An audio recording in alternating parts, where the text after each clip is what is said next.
Welcome back, everyone. Hi, it's Sean giving you another lesson. I go by Sean, my middle name. I've done that for years. So that's just kind of my thing. I was a little kid when I decided that with my parents. So I'm going to jump right on in. I'm going to share the lesson. Well, maybe I am. All right. Should be showing up any moment. Very good. So again, chapter 14, we're moving right on through. Today's lesson is going to be about inductive reasoning or correct reasoning, okay? We're going to use inductive, deductive. We're also going to talk about some mistakes or fallacies that people make. So we're going to jump on in. It's important, remember, we talked about that it's important that we make sure that we are giving the correct information, truthful information, factual information. But sometimes we as human beings tend to rush to decisions, and that's what this lesson is going to be about. So let's talk about correct reasoning. When we think about correct reasoning, think about it as following a recipe or building a house. We're going to start with foundation, work our way up. So we need to make sure that our reasoning, our thought process is accurate and correct at the beginning as we start to lay out our speech. We need to grab the information, the facts, utilize them within our speech by citing them. Right? But we need to also make sure that we're not just like jumping to conclusions or rushing through thought. Remember, correct reasoning is integral part of critical thinking, meaning others are going to be criticizing what we say, whether we like it or not. That's part of our fear of public speaking, right? But if we're not rushing through that thought, if we're going ahead and really looking at how it is we're coming through with our ideas. So, and let me give you an example of rushing through thought. Coal energy is a dirty energy and it creates a lot of pollution in our atmosphere. So, if we remove coal consumption throughout the world, we would remove pollution. Now, most of you caught that. No, it's not going to stop all pollution, right? It's going to remove a big chunk of pollution, but it's not going to fix the overall problem of pollution in general. Besides, pollution is more than just dirty air. What about sound pollution? What about light pollution? Something most people don't even think about. How in the evening in some cities we overlight everything to a point where you can't see the stars. You can't, it's almost daytime outside. And then you have to get room darkening shades to be able to sleep. So when we think about correct reasoning, make sure we're not rushing through an idea, rushing through or oversimplifying something. We're going to talk more about that. So inductive reasoning, we're going to use specific instances to, and in a combination with our evidence that we found, our research that we found, to create a truth, to create a solution. And why this is so important is because when we think about persuasion, we need to join our ideas together so that it makes sense to the listener. Yeah, it makes sense to us. We're the one writing the speech, but does it make sense to an audience? One of the things I ask you to do in practicing, if you could, was to practice in front of a live audience. They can find potential points or problems within your speech. And when we think about the whole idea of inductive reasoning, think about the scientific method for those of you who can remember that from school, where we did proofs. We looked at cause effects, but then we started to actually break them down step by step to try to figure out what created the cause effect. So again, this is really a bottom up type reasoning, you're going to build off of a good foundation. We use it throughout our lives. Sometimes inductive reasoning, though, can be proven is incorrect when we get more or better evidence or information. And that's where, on your end, getting good information is absolutely crucial. You want the most state of the art information. You want the most current information. You want the most detailed information. That helps keep your audience from going, hey, wait a minute. I don't like that. I don't believe it. Right? Because in the end, hold on one second. I just realized I'd forgotten to. For those of you who don't know, I do some YouTube stuff as well. I'm not doing much right now because, good night, I'm working 50-hour work weeks plus the school. So right now I have very little time to shoot any new material, but I'd realized I'd forgotten to turn on my lights. So think about how you're bringing your information to bear. Lead your audience through your information. One of the leading causes of pollution is the consumption of coal, the burning of coal to create energy to run factories, or just create energy to run people's households. If we could curtail the use of coal, or just as importantly, if we could create better scrubbers to catch those particulates, those contaminants, before they ever left those smokestacks, we can live in a much more clean world. Okay, and then other examples of possible pollution from coal consumption would be acid rain, things like that. So we want to think about, there's 4 types of induction. There's generalization. I think of generalization as an overview. I kind of walked you through an overview, right? But I also gave you a little bit of a causal, meaning I blended 2 types together by showing you, hey, cause effect, right? Then there's analogical, and then there's also sign. And we don't use a lot of sign other than someone's in a bad mood, and therefore, let's say it's our significant other, and we see that they're in a bad mood. And how many of us, before communicating with them, jump to the conclusion that we're the cause of the problem? I think many of us have done that, right? That's sign-based. Now, sign-based is not very accurate. We know, because it may have nothing to do with them, or us, rather. It may have everything to do with their workday, the problems that they had to experience when they got home. Maybe in my case, the dogs were acting up, or an 18-year-old daughter was giving difficulties, right? These things can happen. So I might not be the problem. So sign-based induction is not always very reliable, which is where I go back to again, make sure you're giving a straight line approach in your speech. Show causes, or show generalization, show the problem, then your causes, then potential solutions. Keep the logic line easy enough for anyone who knows very little about the subject to follow. That's your end goal.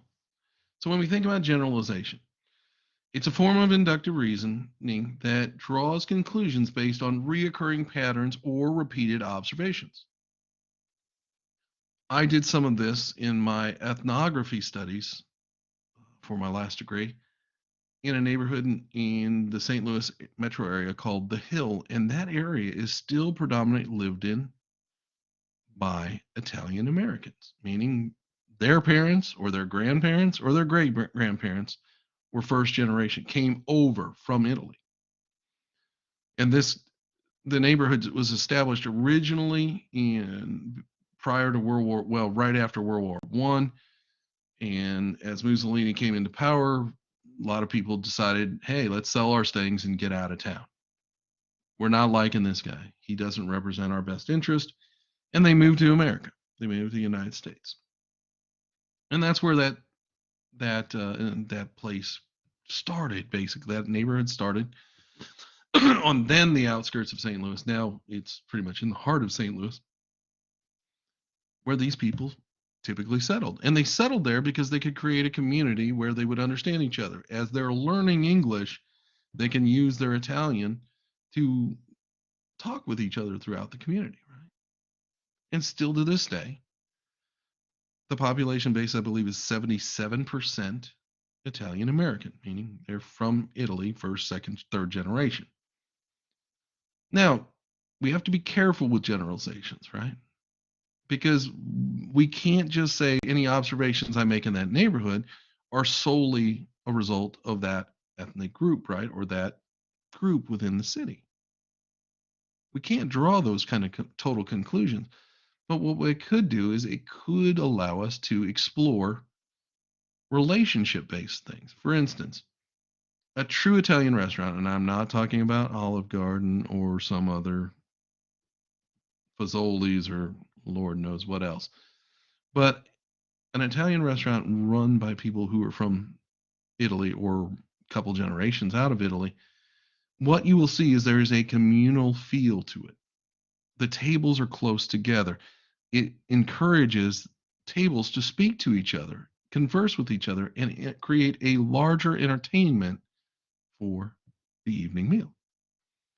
This also means that we slow down and we eat at a slower pace and we enjoy the food and we enjoy the atmosphere and we enjoy our neighbors. And it draws us back to community even further. And it's typical for those who've traveled to Italy. If you've ever had the chance, it's an amazing experience. I would strongly recommend it. You can see it firsthand in Italy at restaurants. So it's something that was brought to this country and still exists within this country that's culturally part of their original cultural reference point. Now that's a generalization, but it's done by multiple observations and not even just mine.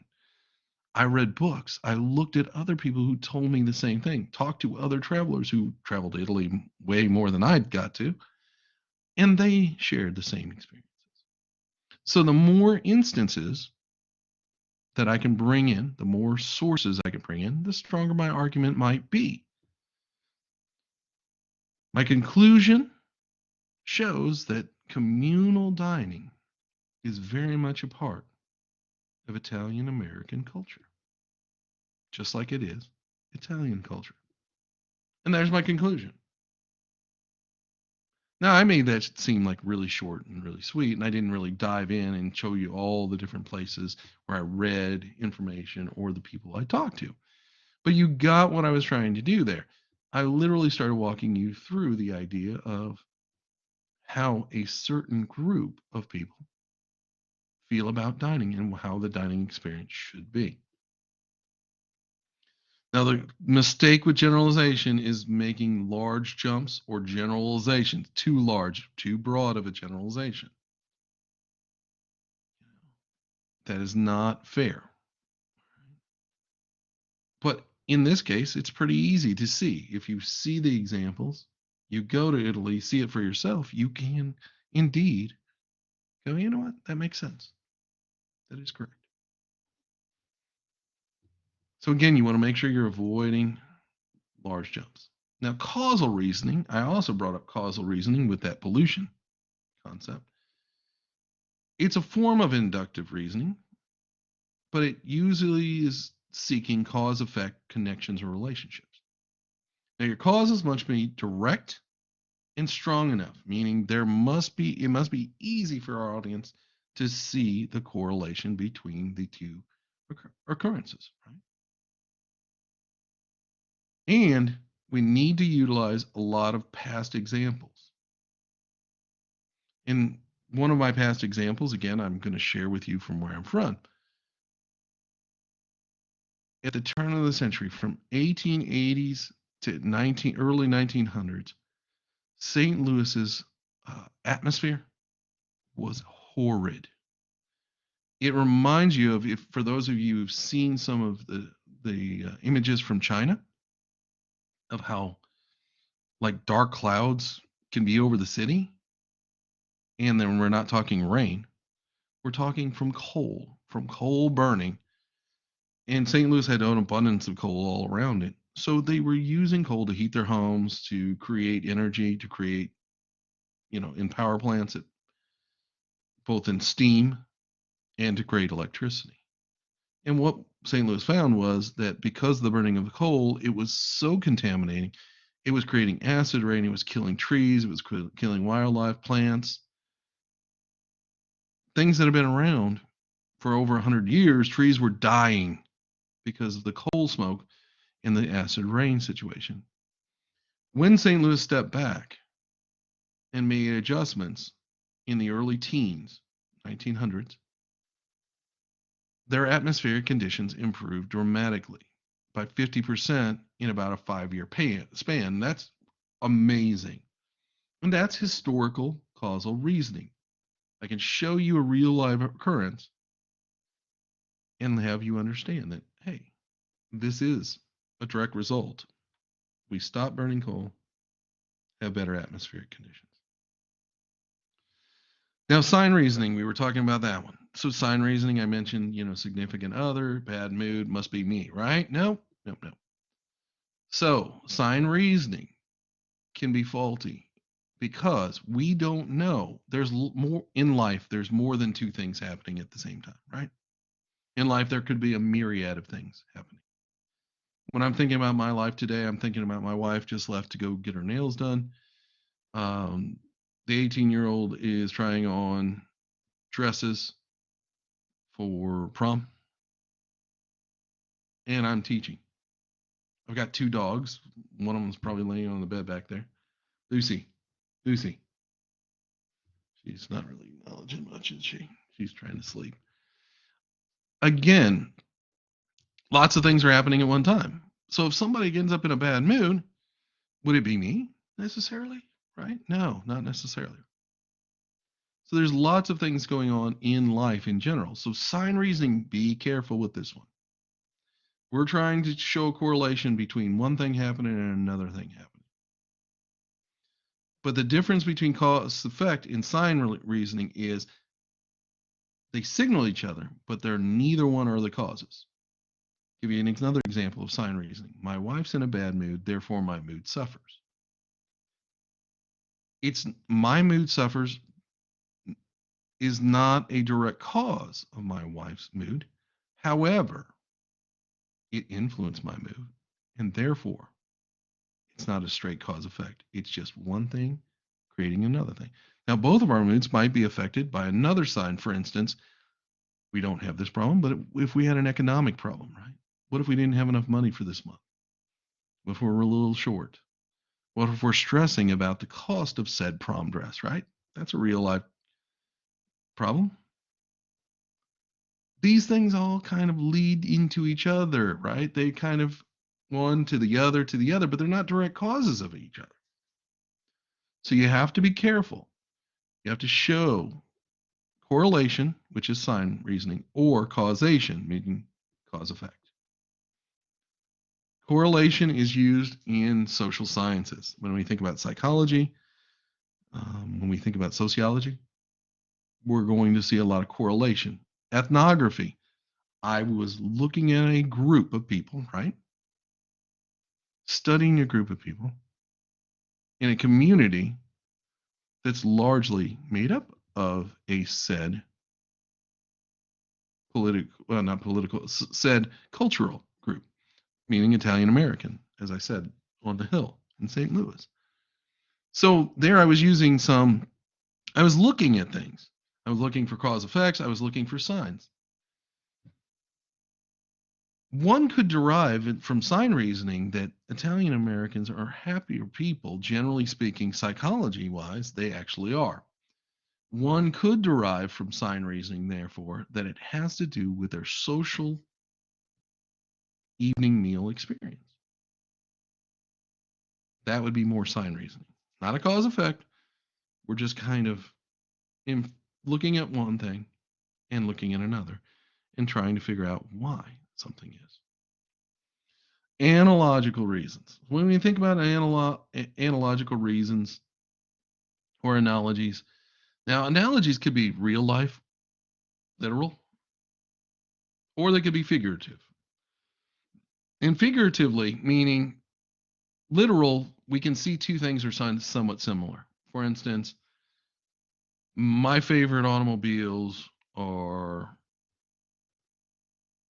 Porsche and Honda. Now, wait a minute. Literally, they are cars, right?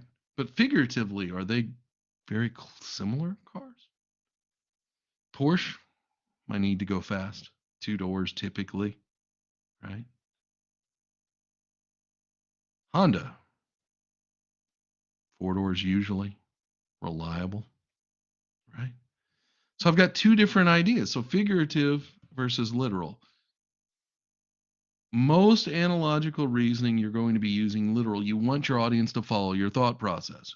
You're not going to follow a thought process of why I like Honda and I like Porsche until I tell you why. You'll never get it other than they're both automobiles. That's the only correlation most people can derive from that. Now, what you may not know is I've had both vehicles. I found both to be quite reliable in their own manner, and I enjoy the driving experience in either one. The Honda Accord Sport gives me enough performance. It's my wife's everyday driver, and it keeps her happy. The Porsche, well, I just sold my Porsche a few years ago. I enjoyed driving that every day. It was my everyday driver, and except when weather was bad, when I drove my grandfather's truck that I inherited. Um, it was a different driving experience completely. Which one would I take on vacation? Well, I'm going to take the Honda, of course, unless it's just me and my wife going away for a weekend, and then we can run off in the Porsche to Chattanooga or somewhere close, Gatlinburg, right? Now, the two things are somewhat alike, but they're quite different in automobiles. And analogical reasoning tends to suffer because no one's going to understand it like our own brain unless you spell it out, meaning it takes a lot of time to use analogical reasoning. And it's not a great, strong form of reasoning. Deductive reasoning. Deductive reasoning is kind of cause effectish, sort of, but it's not exactly. And I'll show you how it's different. So let's take a major premise. Let's take an idea. All Georgia State students must complete some sort of COM 101 type course. We're going to call it a COM 101. Yeah, the numbers at every school are different, right? But that is a requirement to get an associate's degree in the state of Georgia. Now, that's our major premise. We know that that is a required course for every real degree in the state of Georgia. Now, let's look at a minor preference. Caroline is a state college student in Georgia, right? Therefore, Caroline must complete an introductory communications course, public speaking type course, to graduate. All right? What we're doing is we're leading our audience through our idea. We're showing something, we're showing something else, and therefore one leads to the other. For her to graduate, she has to take that entry level communication course. Now, if we don't do a good job of explaining ourselves, we create an enthymeme. And an enthymeme is a major or minor premise that seems to be missing or assumed, but our audience didn't get it. Didn't get the memo. And you don't want to make that mistake. I'd steer clear of deductive reasoning for the most part in speeches in this course because I don't need it. Don't really want it. It's tricky, and I want you to do well. When we miss a major preference, it's like not doing our math homework quite right. Could we get to the true answer at the end? Maybe. But the reality is, if we miss a major premise, our audience is never going to get to the end of our speech because they're going to get confused and they're going to tune out. Sometimes we add the wrong information in, which could be misstated or a mistake on our part, which leads our audience astray. And again, they don't end up following us to the end of our speech. Another problem, we tend as human beings to eliminate or refuse to include information that is different than our intended outcome for our speech. That is not ethical, folks. It's misleading our audience, and that is a major problem in deductive reasoning. Here's an example of deductive reasoning at work. If you didn't vote for Trump, guys, I don't care about politics, by the way. I mean, I do care, but I'm not going to push any agenda on you. That's not my place. It's not what I do. I quite honestly hate politicians, generally speaking, because I don't believe them to be truthful and completely honest. I think they have an agenda. I think they hide their agenda from us, and that's neither here nor there. Okay? But I'm going to show you a deductive reasoning thing that's been used lately, and I've seen it. You didn't vote for Trump. You're not American.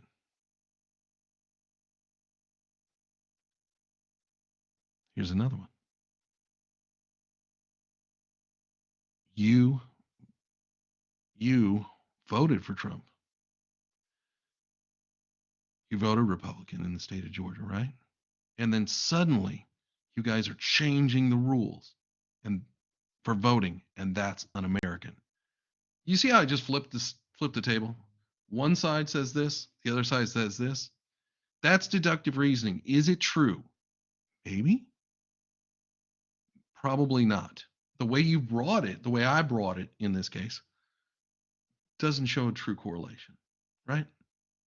It's not factual. Now, could we use more logic, more evidence to try to support those type claims? I suppose we could.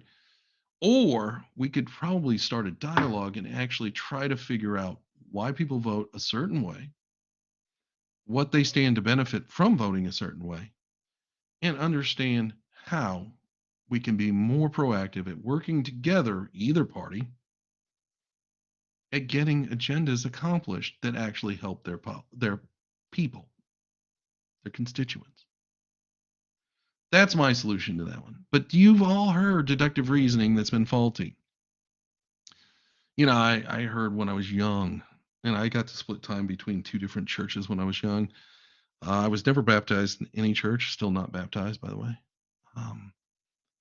But when I was young, I was allowed to go to the Catholic Church because my grandparents were Catholic on one side, my dad's side. And then at 8 years old, my dad had an epiphany, we'll call it that. We didn't have anything. We had wrestling. I was an 8-year-old boy watching morning wrestling on Sunday morning, and he loved that. And suddenly I had to go to church at a Pentecostal church and didn't understand. Now, I grew up splitting time between two different worlds, and it made me understand and appreciate religion in a whole new light. But I heard this concept between both churches, like, no, they're wrong. Nope, they're wrong. And in the end, the belief patterns were quite similar.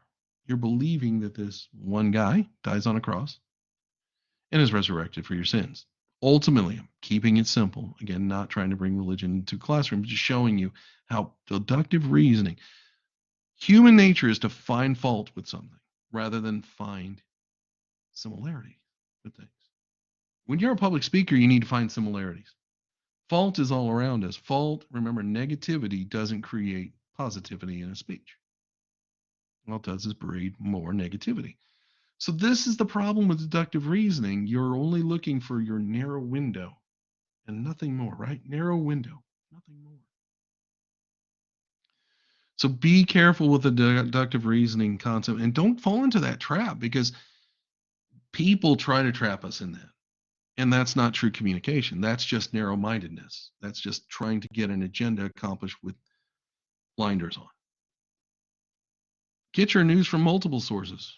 That's what I tell people to do. I get my news from everywhere from CNN to Fox to most of my news, especially international, comes from international sources. I actually like to know what's going on in the world around me. as opposed to many Americans choose to not really care. That's who I am, though. I'm not telling you what to do, but don't believe just one source for anything. When we think about fallacies, logical fallacies, sometimes we create these. Now, I am not going, there are literally dozens of these. So there's a YouTube video I want you to watch, and it'll be included in our videos to watch for this unit. I don't want you to take my word for these things. I want you to hear other experts in the field and how these problems, how these fallacies can create problems with our audience. And most of these have some sort of Latin terminology in these fallacies, so don't get too hung up on that. I'm not going to ask you a bunch of that stuff up for testing. Okay, I don't want you to think like that, but I want you to watch the video so that you don't make one of these mistakes on your speech. Because if you do, I'm flagging it. Because the book talks about them. This video talks about them, and I've actually mentioned a couple of them in our lecture without calling them out by name.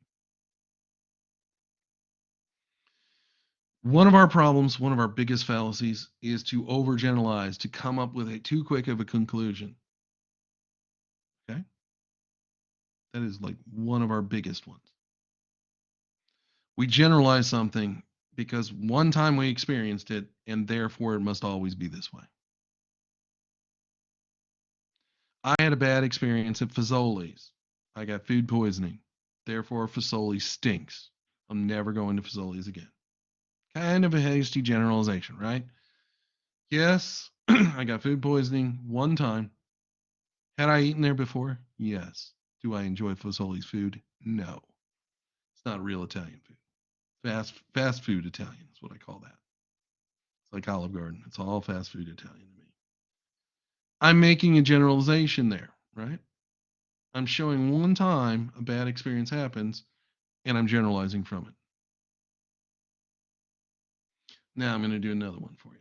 And you can insert your party. You can insert either party in this one. Has something like this ever happened to you? Oh, you voted for Trump.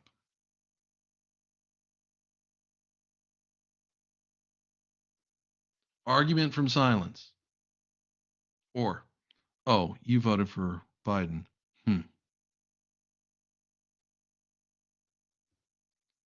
You see what someone's doing there? They're actually telling you what they believe without actually using their words. Just because someone votes for someone else that's different than our political view doesn't mean that person's a bad individual. They're a human being. They voted for reasons of their own. We may not ever understand them, even if they explain those reasons out to us. But that's their right. They have the right to vote for whomever they want to. Oh, you went to that school? Right? Argument from silence, meaning I'm better than you, or I'm going to look down upon you, or I just don't think anything good can come from there. Those are all things that happen. Be careful. Don't fall into that trap in your own life, much less in a speech. Statistical fallacies. We can run into this one. I joke with my wife sometimes with small sample size. We've been together for over 8 years. We've been married for 6. So I always joke about small sample size. Now, this is obviously neither of our first marriages. But, I joke about the idea of small sample size with her because you know what? Every year is another year added to that. And every year is another good year. We're having a good time. We're doing well in life. But I joke about it. Oh, well, it's a small sample size. Maybe you'll get tired of me, or maybe I'll get tired of you, or, whatever, right? We can joke about that. Now, we do actually joke about it. It's not picking a fight. Because many times in life, as human beings, we will grab the numbers we want. And sometimes those numbers are a small sample size. For instance, if I was going to conduct a survey for my doctoral degree, and I ask only North Georgia Tech students, not anyone else in the rest of the nation, Wouldn't that be a super small sample size or an unrepresentative sample, meaning only students that went to one school in one region of the country? You see where I'm going with that? Be careful. Make sure our information that we have is accurate and the best that we can get. Another thing, perfect example of this one. I told some of my friends, and this goes back to Trump and Hillary running for president, that I didn't believe Hillary was going to win, and I gave 3 reasons why. This was before the election. The polls showed Hillary ahead, and I explained why I thought. And it turned out I was right. I don't, I'm not bragging about it. It was just one of those things that I actually, for a moment, felt like I could see a window into the future because I've been around politics for so long with degrees in journalism, listened to communication, watched how people perceive communication, and watched how a large silent majority who doesn't say a lot were reacting. And that's how I came to the conclusion that Hillary was not going to be president. It ended up being so. Now, people could mistake and Hillary did, mistake the poll for the truth, meaning she believed her polling results. She believed going into that election, I'm going to win. And she actually let up. She slowed her appearances down a bit. When you do that, mistake a poll for the truth, you're saying that I believe this to be true. But we know that polls aren't always truthful. And polls could be unrepresentative samples or even small sample sizes. So you have to be careful with using those informations within your speech. Make sure you cite it as such. Typically, we appeal to the majority. It's called ad populum. And we think that the majority of the people are going to do something, but it doesn't necessarily mean that it is absolutely going to happen. Causal fallacies, there's the historical fallacy where we think because something's happened one time to us, it's going to happen again. For instance, oh my gosh, someone's cheated on me, so they're going to cheat. My next partner is going to cheat on me, right? We've heard of people doing that, maybe even felt that way ourselves in moments. Be careful. That's a fallacy. Just because one thing happened doesn't mean another thing's going to happen necessarily. When we think about slippery slope, as well as the false accusation of slippery slope, because we won't want to accuse someone of slippery slope unless we know what they're talking about. But we can't make too broad of generalization. For instance, I've heard this one. Well, if you vote Democrat, they're going to take away your guns and you're going to see how things are going to change. Or I've heard the flip side. If you vote Republican, all they're going to do is care for the wealthy. Gun violence will continue to increase. And there's no hope for us. Either way is a slippery slope one because it's not truly representative of the party. Yes, it's carrying pieces of the party platform, but it's not representative of what people can be. I've met some great Republicans who actually care. Right now, there's a bill that's being looked at in the Georgia House of Representatives, and it's bipartisan and it's about mental health. I challenge you to go out and look at that and maybe even write to your congressman or email them. Don't write. Nobody takes letters anymore. Or call their office and let them know how you feel about that. Because my wife works in the medical industry, and I've taught for a number of years. And one of my original major was going to be psychology, but I changed it to journalism. I see that there's a problem with mental health within this country, and we haven't addressed it for 50 plus years. In fact, quite honestly, in the 1980s, we took away some things that were set up to help people, and we've never replaced them with any real working structure. Mental health is on a decline in the United States. It's caused by a variety of reasons. All of you have felt probably during the COVID era alone or lonely, frustrated because you couldn't hang out with people you wanted to, right? Is anyone really addressing this? Is anyone really talking much about it? You see where I'm going with this?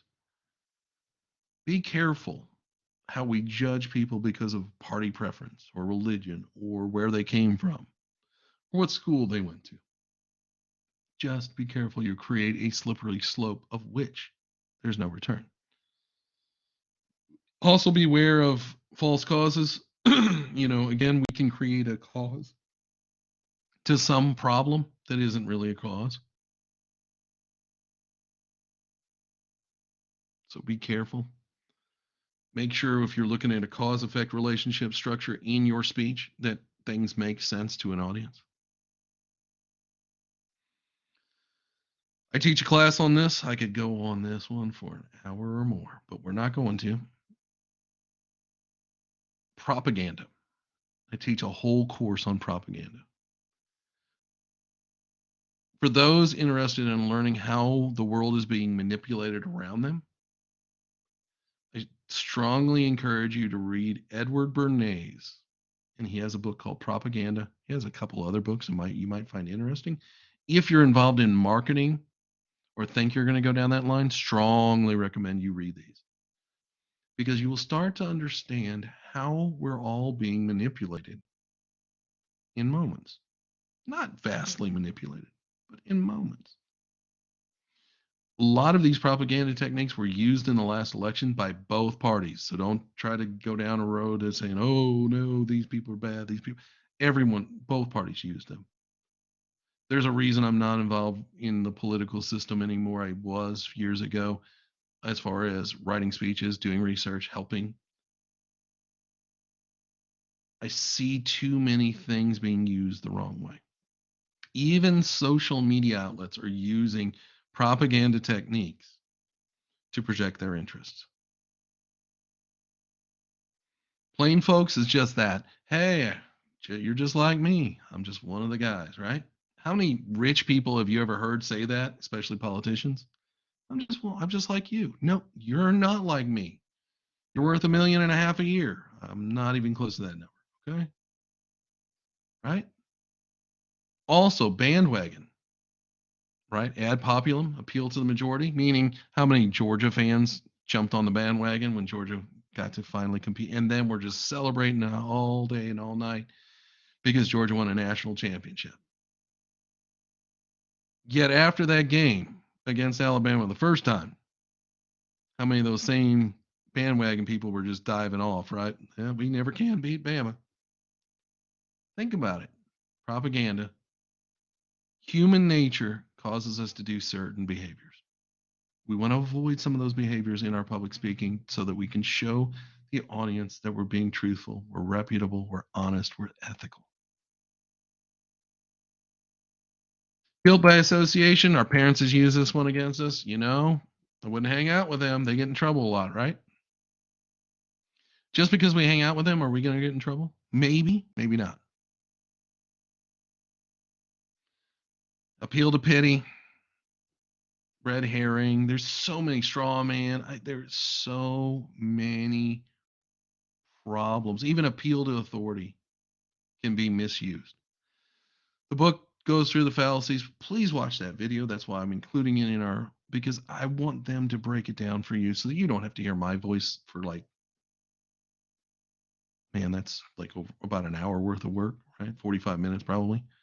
I don't want you to have to hear my voice for another group. I want you to hear other experts tell you the same sort of things I'm telling you with a bit more detail. I'm not going to ask a ton of these on our midterm and final, okay? So just know that going in. Don't forget, practicing our speeches makes us perfect, makes us good at what we do. Keep that in mind, please. All right, that's it for us today. Thank you very much, and have a great day.